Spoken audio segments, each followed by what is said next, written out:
No dia 30 de novembro de 2017, já perto da noite, na fronteira do departamento de Ariège, França. Na região da floresta de Picassel, um dos bombeiros que patrulhavam áreas de difícil acesso percebe nuvens de fumaça. No local, ele encontra um carro completamente queimado, um Renault branco. O carro está parado no acostamento de uma estrada florestal, parcialmente na neve. A região é deserta, as encostas são íngremes e, em alguns pontos, cobertas de gelo. Já está escurecendo, a temperatura cai abaixo de zero, o incêndio foi apagado. A inspeção do carro mostra que o fogo não foi acidental. No interior do veículo não há corpos, nem vestígios de sangue, nem qualquer sinal visível de luta. Por outro lado, o cheiro de gasolina é tão forte que não resta dúvida, o incêndio foi criminoso. O fogo foi ateado de acordo com todas as regras, rapidamente, com o objetivo de destruir o máximo possível de evidências. A verificação da placa confirma. Este é o carro de Christophe Orsaz, morador da comuna de Merpua, localizada a cerca de 30 minutos de carro daqui. A última coisa que se sabe sobre ele é que saiu durante o dia com a filha, Célia. Segundo conhecidos, o trajeto deles deveria passar pela estação de Pommier, de onde a garota pretendia pegar um trem para Toulouse. Agora, os telefones deles não atendem. Eles não chegaram ao destino e depois das 16 horas, ninguém recebeu mais nenhuma mensagem deles. O carro queimado foi encontrado à noite, mas, a essa altura, o contato com o pai e a filha já havia sido perdido. Considerando que se trata do desaparecimento de duas pessoas, um homem e uma jovem, e que o carro foi deliberadamente destruído, os serviços de emergência começam a agir imediatamente. No local do incêndio criminoso, não há vestígios de pneus, nem pegadas, nem objetos que tenham sobrevivido ao fogo. A neve e o gelo derretido escondem possíveis pistas. O espaço aberto da floresta dá lugar a uma mata densa. Não há iluminação, nem sinal de comunicação. As buscas começam. No local trabalham os gendarmes, bombeiros, equipes com cães farejadores e helicópteros são mobilizados. O desaparecimento do pai e da filha já não parece um simples acidente de estrada. É uma dupla anomalia alarmante. Assim começa o caso que, nos meses e anos seguintes, será envolto por novas camadas de horror. O Renault queimado na floresta se tornará o ponto de partida de uma investigação que revelará crueldade premeditada, traição imperdoável e morte. Christophe Orsaz nasceu e cresceu no leste da França. Em 2012, ele se mudou para Ariège para viver com sua nova companheira, Marie-José Montesinas. O relacionamento durou 4 anos e terminou em novembro de 2016. Naquela época, ele permaneceu definitivamente em Ariège, estabelecendo-se em uma pequena casa na comuna de Merpua.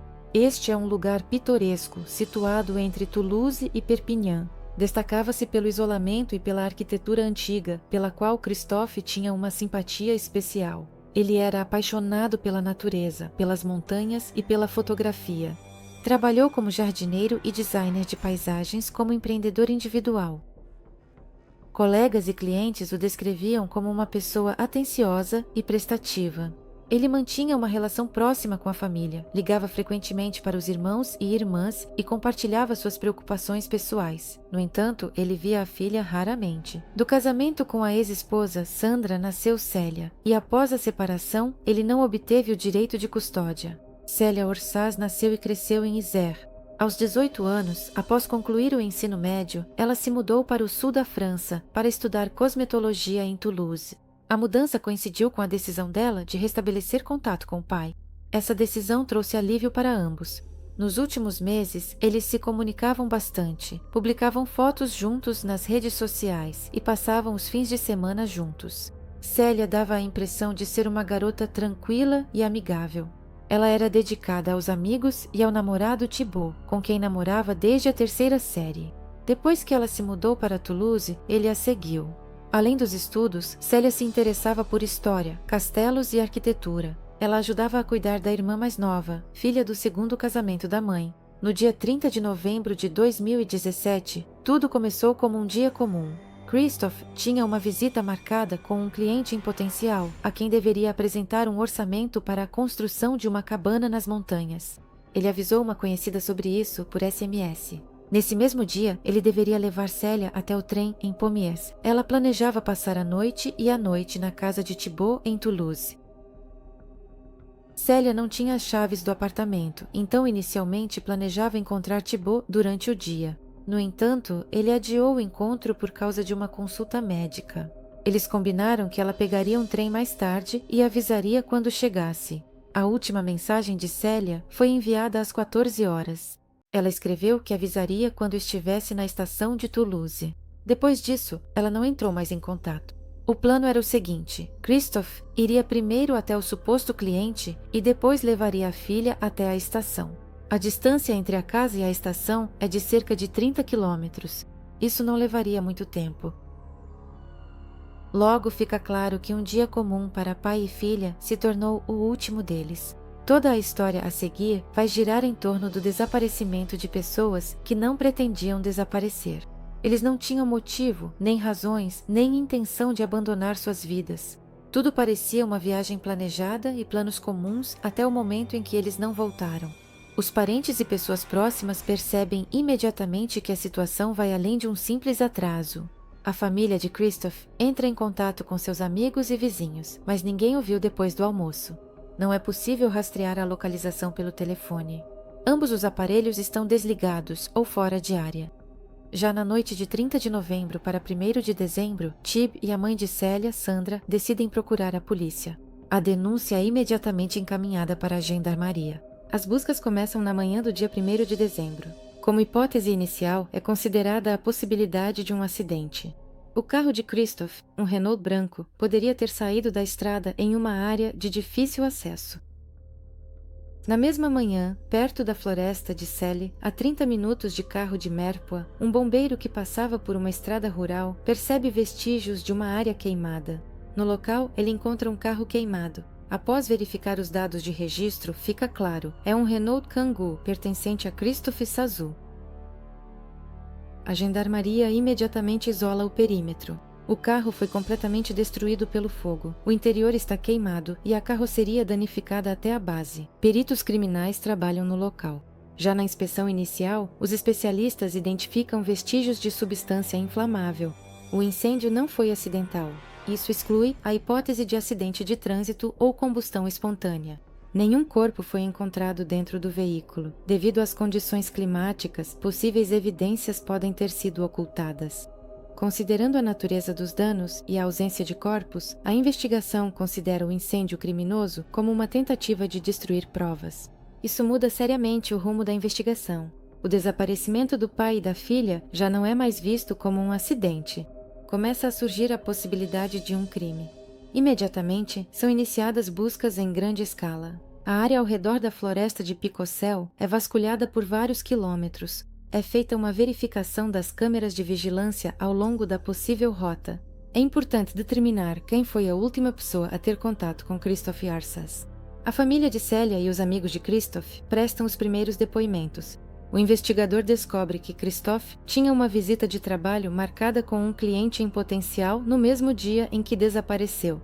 Assim, ao longo do 1º de dezembro, forma-se um novo quadro. Pai e filha desapareceram em circunstâncias não esclarecidas. O carro deles foi encontrado queimado em uma área isolada e os corpos não foram localizados. Não há sinais de luta. Também não há testemunhas. Surge uma ameaça real de que eles tenham sido vítimas de violência. A busca deixa de ser padrão. É iniciada uma investigação criminal. Após a descoberta do carro queimado e o início oficial da investigação, a gendarmeria concentrou-se em reconstruir o trajeto de Christophe e Célia. A prioridade é determinar onde eles estiveram entre o momento em que saíram de casa e o momento em que o sinal de seus telefones foi perdido. Para isso, foram analisadas imagens de câmeras de vigilância, além de solicitados dados das operadoras de telefonia e dos bancos. A primeira gravação que confirma o deslocamento é da câmera na casa de Christophe. Ela registrou o pai e a filha às 16h12, quando eles deixavam a casa. O próximo ponto é um posto de gasolina em La Villane. Lá, o carro deles foi visto cerca de 15 a 20 minutos após a saída. Nas imagens, eles parecem calmos, sem sinais de pressa. Célia entra na loja. Christophe permanece ao lado do carro. Não se nota nenhuma preocupação em seu comportamento. O intervalo entre 16 e 36 e 17 horas é o último período de tempo durante o qual seus telefones ainda transmitiam sinais. Após as 17 horas, ambos os dispositivos pararam de se conectar às estações base. A última localização determinada fica ao sul de Mirpo, mais próxima da região montanhosa perto do Pico Céu. Foi lá que, algumas horas depois, o carro queimado seria encontrado. A verificação dos cartões bancários deles não revelou nenhuma atividade após a partida. Não houve saques nem tentativas de pagamento. Isso exclui a possibilidade de uma saída voluntária ou fuga. A pista-chave foi o número de telefone do qual Christoph recebeu uma ligação próximo ao momento do desaparecimento. Esse número aparecia como contato de um cliente em potencial, com quem Christoph tinha uma reunião marcada. Após uma solicitação à operadora, descobriu-se que era um chip pré-pago anônimo, registrado apenas 2 dias antes do dia 30 de novembro. A linha foi ativada em nome de uma pessoa que não correspondia a nenhum dos conhecidos de Christoph e foi usada apenas um número limitado de vezes. Após o dia 30 de novembro, o número ficou inativo. Nenhuma chamada realizada, nenhuma mensagem de texto, nenhuma conexão com a internet. Isso levou os investigadores a pensar que o chip foi adquirido especificamente para organizar o encontro e, após o desaparecimento, foi descartado. O nome sob o qual o suposto cliente foi registrado era Bertoli. Até então, uma pessoa com esse nome não aparecia no círculo de Christoph. Não houve contatos com ele antes da data do desaparecimento. As tentativas de rastrear outros números associados ao mesmo dispositivo não deram resultado. Isso aumentou as suspeitas de que todo o esquema havia sido planejado com antecedência. Novo número, nome falso, ausência de rastros digitais. A investigação passou a considerar Bertoli como uma identidade fictícia, usada para atrair Christoph ao local desejado. Fica claro que o crime tem um caráter premeditado, incêndio criminoso, isolamento, dados falsos. Nenhuma casualidade. Enquanto isso, a gendarmeria começa a analisar não apenas os dados técnicos, mas também a correspondência de Christoph.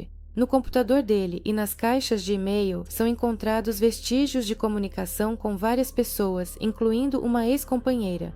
Entre as cartas e mensagens, procuram possíveis conflitos, ameaças, motivos que poderiam explicar o desaparecimento.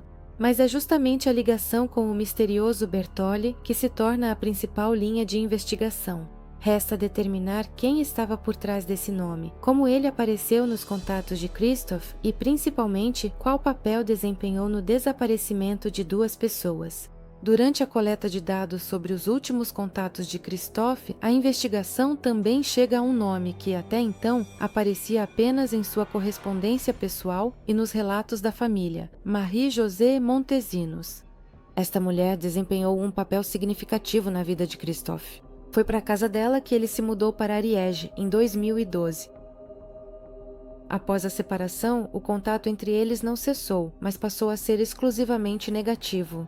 A irmã de Christoph, assim como alguns de seus amigos, sabiam que Marie-José o pressionava repetidamente, enviava ameaças, o perseguia e o acusava de furtos. Ele tinha medo dela, dizia aos mais próximos que sentia sua vida ameaçada e não descartava que ela fosse capaz de tomar atitudes sérias. Na casa dele foram encontradas anotações manuscritas e impressões de ameaças, supostamente recebidas dessa mulher. Em uma das mensagens, ela prometia destruí-lo, afirmava que ele não estaria com a filha no Natal e que acabaria na prisão.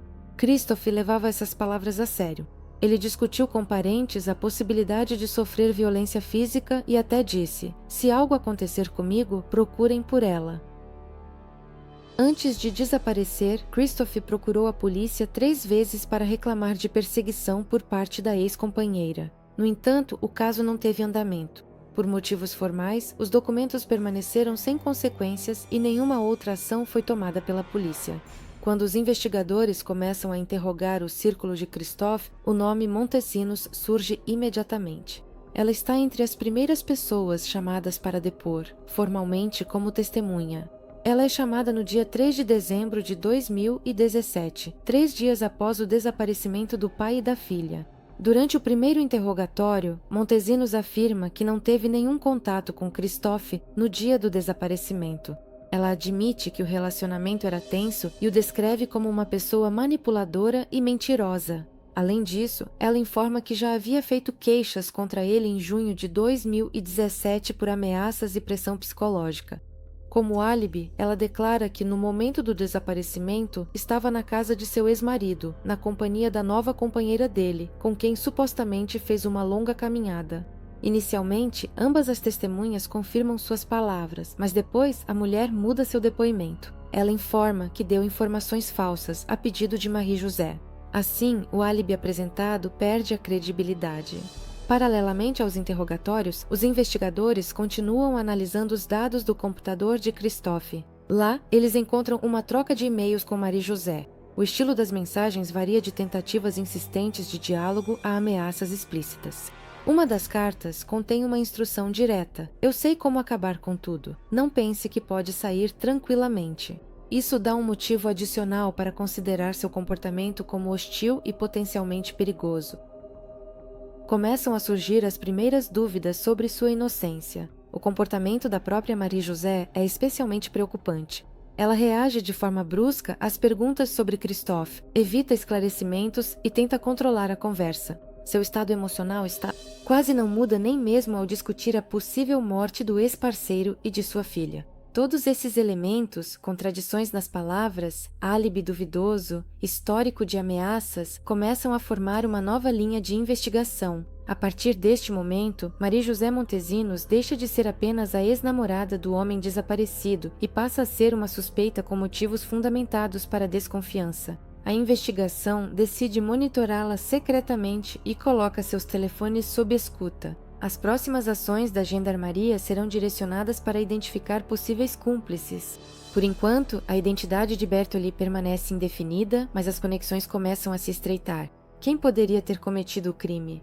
Ao constatar que Bertoli era um nome fictício, os investigadores começaram a comparar os números envolvidos no caso com os contatos do círculo de Marie-José Montesinos.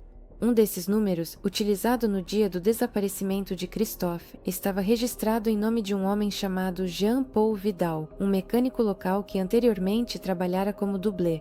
Ele morava na mesma região e levava, à primeira vista, uma vida aparentemente comum. Era casado, tinha filhos e não possuía antecedentes criminais. Nem a polícia, nem a gendarmeria haviam tido contato com ele anteriormente. No entanto, descobriu-se que Vidal já tinha ligação com Montesinos. Inicialmente, eles tiveram um relacionamento entre 2010 e 2012. Mais tarde, após o término com Christophe, a relação foi retomada. Ele se tornou seu amante secreto, algo que não era divulgado. Esse fato foi confirmado durante a análise das ligações telefônicas. Nas semanas que antecederam o desaparecimento de Christophe e Célia, ambos, Montesinos e Vidal, se comunicavam diariamente, e no dia do desaparecimento, o contato entre eles foi especialmente intenso. Foi justamente do telefone de Vidal, registrado em nome de uma terceira pessoa, que partiu a ligação para Christophe sob o nome de Bertoli. Esse número não foi utilizado até o final de novembro e deixou de estar ativo imediatamente após o crime cometido. As coincidências entre Bertoli e Jean-Paul Vidal tornaram-se evidentes. Nas ligações telefônicas analisadas do dia 30 de novembro, consta que o telefone de Bertoli e o número pessoal de Vidal estavam, em determinados momentos, na mesma localização. Os investigadores entenderam que Vidal não era apenas um amante, mas também uma pessoa que participou conscientemente da organização do encontro com Christophe sob um nome falso. Ao mesmo tempo, como mostrou a análise das mensagens interceptadas, ele não agiu por iniciativa própria. A troca de mensagens entre ele e Montesinos indica pressão da parte dela, manipulações emocionais e a imposição da ideia de vingança. Agora, a investigação tinha uma ligação, uma pessoa real, que forneceu informações falsas, intimamente ligada à mulher suspeita, participando da organização do contato que levou ao desaparecimento do pai e da filha. A figura de Vidal torna-se fundamental. Sua ligação com Montesinos não é apenas um romance, mas um possível motivo, explicando sua participação nos eventos subsequentes. Foi ele, sob o nome de Bertoli, quem marcou um encontro com Christophe, do qual este nunca mais voltou. No dia 11 de junho de 2018, 6 meses após o desaparecimento de Christophe e Célia, a investigação entra em sua fase decisiva. Com base nas provas acumuladas e nas interseções dos dados telefônicos, a Gendarmeria prende 4 pessoas: Jean-Paul Vidal, Marie-José Montesinos, o ex-marido de Montesinos e um dos amigos de Vidal. Os 2 últimos serão liberados em breve. Vidal e Montesinos permanecem sob custódia. Já no início do interrogatório, Vidal admite seu envolvimento no desaparecimento do pai e da filha. Sua confissão contém detalhes que coincidem com as informações já existentes. Ele confirma que foi ele, sob o nome falso de Bertoli, quem entrou em contato com Christophe e marcou o encontro em um local remoto, na floresta de Picozelle. A região não tem cobertura de telefonia móvel, o que explica a interrupção repentina dos sinais dos telefones de Christophe e Célia. Segundo a versão de Vidal, Christophe chegou ao local do encontro junto com a filha. Célia ficou no carro. Christophe saiu primeiro. Ele foi imediatamente atacado por 2 agressores armados com barras de metal. Eles desferiram vários golpes em sua cabeça. Vidal afirma que estava junto com Montesinos. Segundo ele, a cada golpe ela pronunciava em voz alta acusações contra Christophe. Após uma série de golpes, ele perdeu a consciência e caiu. Eles o amarraram com abraçadeiras plásticas e o jogaram em uma fossa previamente preparada, coberta por placas de concreto, vivo. Célia, ouvindo o barulho, trancou-se no carro. Vidal e Montesinos quebraram o vidro, entraram no carro, taparam a boca dela e amarraram a menina. Ela foi carregada no porta-malas do carro. Vidal então disse que estava dirigindo o Kangoo, enquanto Montesinos seguia em seu carro. Eles foram para um estacionamento na floresta na região de Piovera. Lá, no meio da floresta, tiraram Célia do carro e a levaram até uma árvore. Vidal pegou uma espingarda de caça e atirou na cabeça dela a curta distância. Ele afirma que fez isso por decisão de Montesinos, que, segundo ele, não lhe deixou escolha. Segundo ele, ela estava por perto e controlava tudo o que acontecia. Após o assassinato, eles moveram o corpo, enterraram-no na floresta e camuflaram o local com folhas frescas.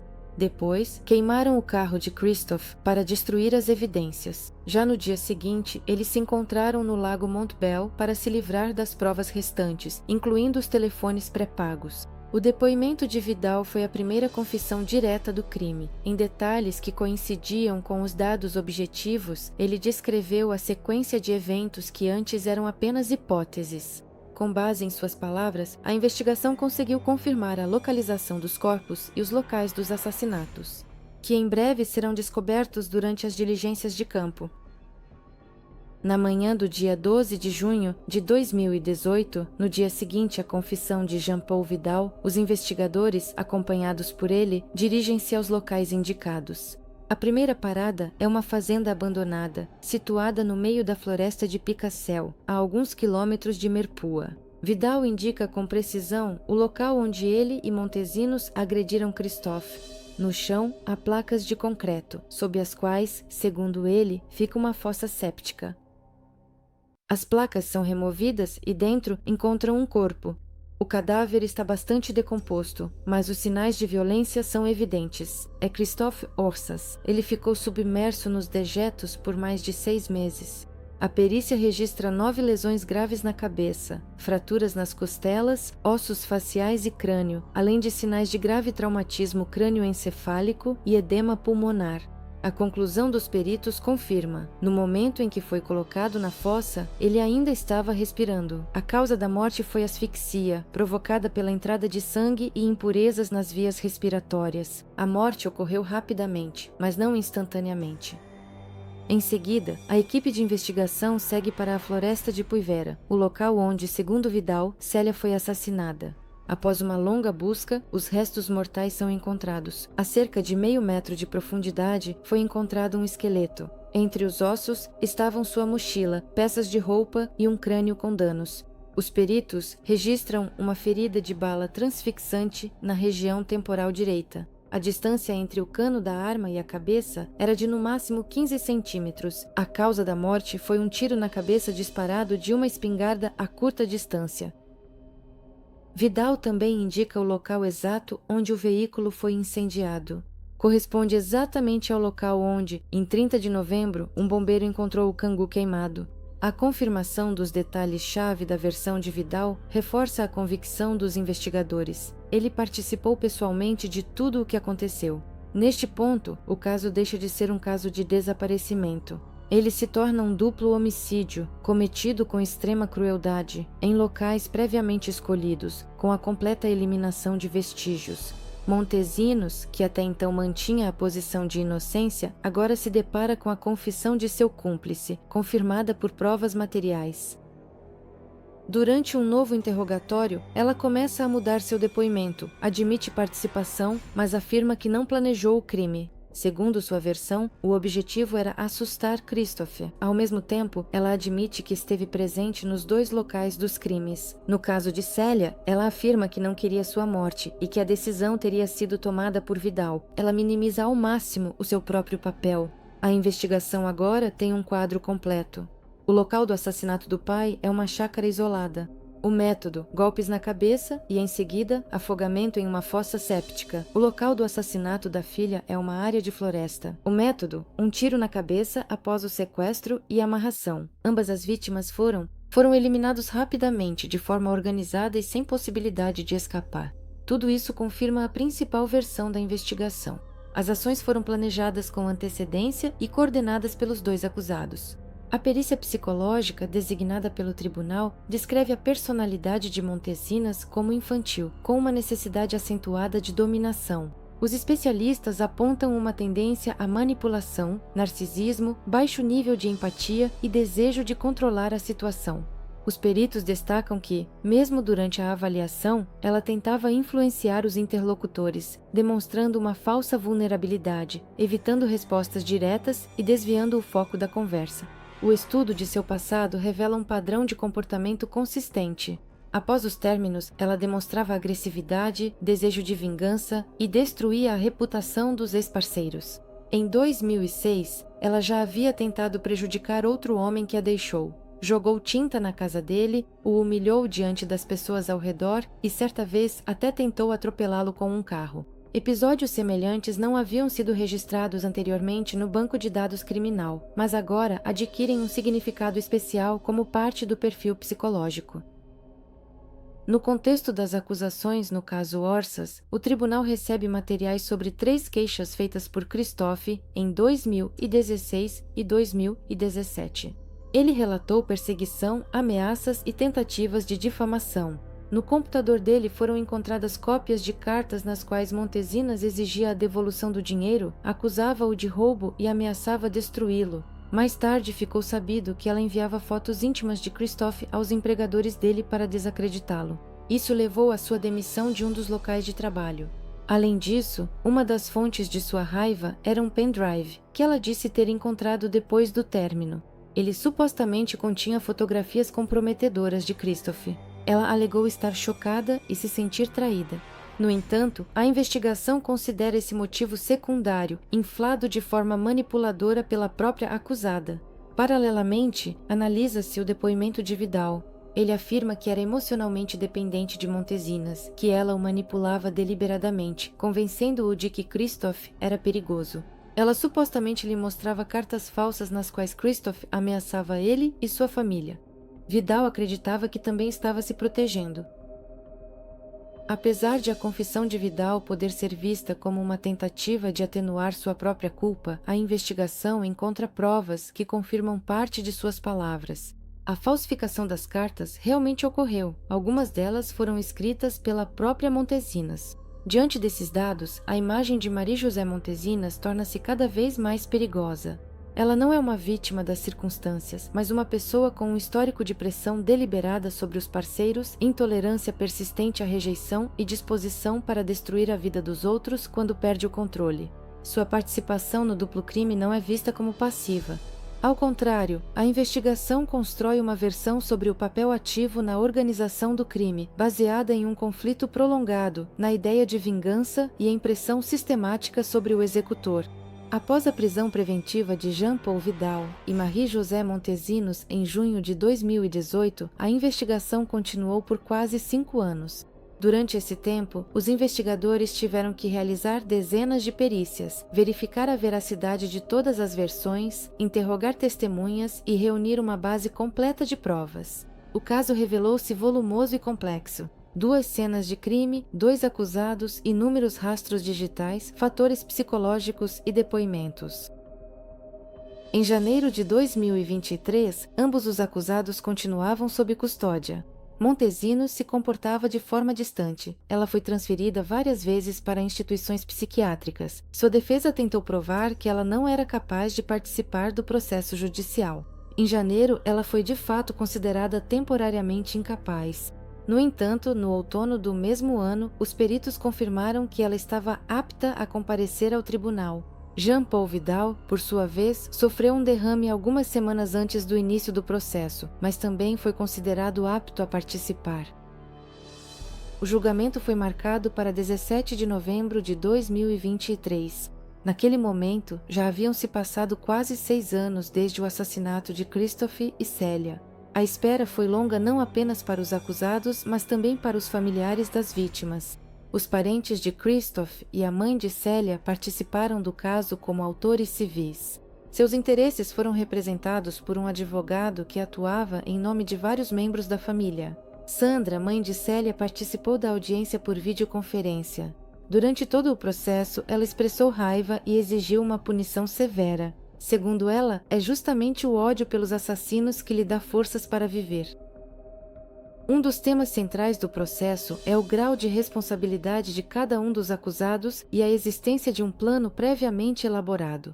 No tribunal, ficou sabido que, ainda em junho de 2017, Jean-Paul Vidal e Montesinos tentaram armar uma emboscada para Christophe no mesmo local onde ele seria posteriormente assassinado. Naquela ocasião, eles não conseguiram executar o plano devido à presença acidental de turistas. A investigação estabeleceu que eles fizeram várias visitas de reconhecimento, mediram a fossa séptica e verificaram as vias de acesso. Isso confirmava definitivamente que o crime havia sido planejado muito antes de novembro. Durante o julgamento, Vidal declarou abertamente que eles foram ao encontro com Christophe com a intenção de matá-lo. Ele disse: "Se algo desse errado, sabíamos onde escondê-lo, preparamos tudo com antecedência." Eles estavam com barras de metal e abraçadeiras plásticas, além de um taser e uma espingarda de caça. Esses objetos acabaram sendo usados. O julgamento durou apenas 6 dias. Considerando gravidade e acusações, as partes esperavam um processo mais longo, porém o tribunal limitou-se a um prazo curto, alegando a completude da base investigativa. O tribunal tinha a tarefa de determinar quem entre os acusados foi o iniciador, quem foi o executor e se as ações foram espontâneas ou cuidadosamente planejadas. A resposta a essas perguntas deveria ser dada na parte final das audiências. 24 de novembro de 2023, no último dia do processo judicial, o tribunal do júri anuncia o veredicto no caso do assassinato de Christophe e Célia Orsas. Jean-Paul Vidal e Marie-José Montesinos foram considerados culpados. O tribunal qualifica as ações dos acusados como crime com circunstâncias agravantes, cometido com prévio conluio. O assassinato de Christophe é considerado premeditado, cometido com especial crueldade, enquanto o assassinato de Célia é qualificado como a eliminação consciente de uma testemunha. Vidal recebe 30 anos de prisão. Foi estabelecido um período mínimo de 20 anos durante o qual ele não tem direito à liberdade condicional. A mesma sentença é dada a Montesinos, 30 anos com o mesmo período de segurança. Ambos estão proibidos de possuir armas por 15 anos. No tribunal, nenhum dos réus expressou arrependimento pleno. Vidal declarou que lamenta o que fez, mas enfatizou que agiu sob pressão, em estado de medo. Ele disse que acreditava nas ameaças de Christophe, que, como foi confirmado, simplesmente não existiam. Ele afirmou que não entendia aonde tudo aquilo levaria e que não tinha a intenção inicial de matar Célia. Montesinos negou até o fim que tivesse planejado o crime. Ela insistiu que queria punir o ex-parceiro, mas não matá-lo. Ela minimizou sua participação na eliminação de Célia, alegando que não teve um papel ativo nesse episódio. O tribunal não aceitou esses argumentos, considerando que foi ela quem iniciou, manipulou Vidal e conduziu o crime até sua execução. A parte civil, representando a família Orsas, expressou satisfação com a sentença. O advogado da família destacou que o tribunal reconheceu uma verdade fundamental. O motivo do crime foi o ódio pessoal, a tentativa de controle e a vingança pela perda de poder sobre uma pessoa que decidiu partir. A mãe de Célia, Sandra, dirigiu-se aos réus por meio de uma mensagem em vídeo. Ela disse que eles fiquem onde realmente pertencem, atrás das grades. Com isso, o caso Orsas foi encerrado. 6 anos de investigação, confissões, desmentidos, dezenas de perícias. As audiências judiciais e a busca pela verdade terminaram com uma sentença que, segundo o tribunal, corresponde à gravidade do crime. Os nomes de Christophe e Célia entraram para os anais de um dos crimes mais cruéis da França contemporânea.